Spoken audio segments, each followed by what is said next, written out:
তাদের স্বাগত পত্র দিতে হবে। আর যারা আমাদের এই পরিবর্তন যাত্রার মূল বাহনের যারা পেছনে আছেন তারা দয়া করে সামনে চলে আসবেন।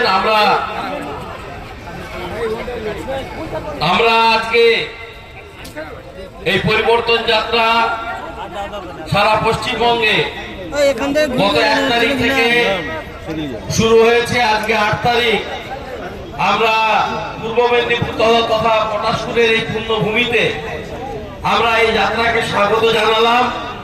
এখানে আমাদের এই বাহনের আমাদের যাত্রার মঞ্চে আছেন সমস্ত নেতৃত্ববৃন্দ, তাদের সকলকে আমার শ্রদ্ধা শুভেচ্ছা এবং সকল পটাশপুরবাসীকে আমার আন্তরিক শ্রদ্ধা শুভেচ্ছা প্রণাম নিবেদন করি।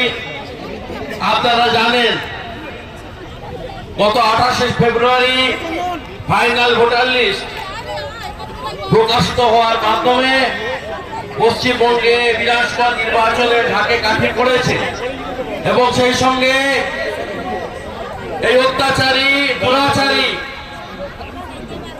আমাদের ভারতবর্ষের গর্ব আমাদের রাষ্ট্রপতি মহামহিম দ্রৌপদী মুর্মুকে যিনি অকথ্য কদর্য ভাষায় গালাগালি করেছেন, এই পাপিষ্ঠ মমতা বন্দ্যোপাধ্যায়ের বিদায় এটাও সন্নিকটে এসে গেছে।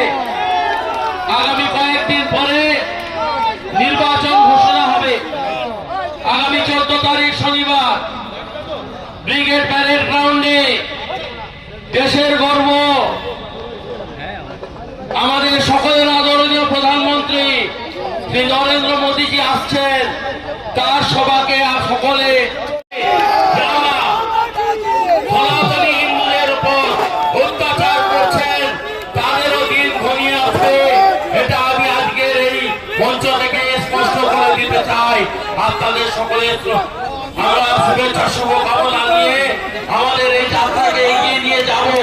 আমাদের আরো অনেকগুলি পরপর কর্মসূচি আছে। এরপর এখান থেকে খোড়ই মোড় থেকে আমরা পশ্চিম মেদিনীপুরে এই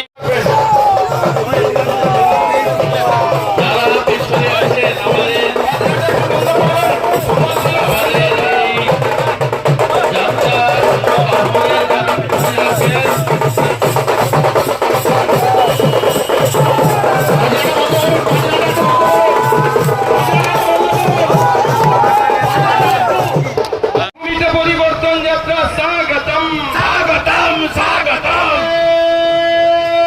মাতরম পূর্ণভূমিতে পরিবর্তন যাত্রা স্বাগতম স্বাগতম স্বাগতম